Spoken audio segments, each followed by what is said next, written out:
سلام، وخت مو بخیر. د لوړو زده کړو سرپرست وزیر د ننګرهار پوهنتون تدریسي روغتون د کوچنیانو جراحي واټ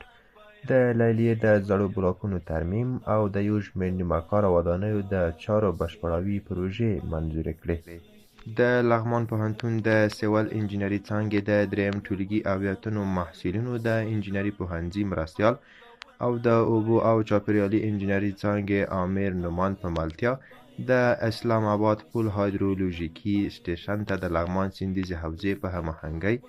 د هایدرولوژي مضمون اړوند د بېلابېلو موضوعاتو د عملي پوهاوي په موخه علمي پراکتیکي سفر ترسره کړ. د وردګ پوهنتون د کتابتون عمومي مدیر او همکارانو پکتیا پوهنتون ته سفر وکړ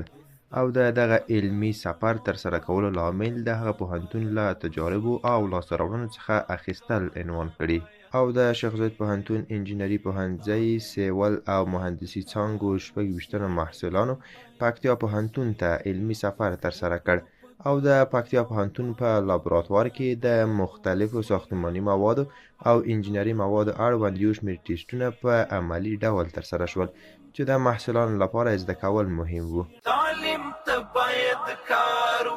تعلیم ته باید کار وشي.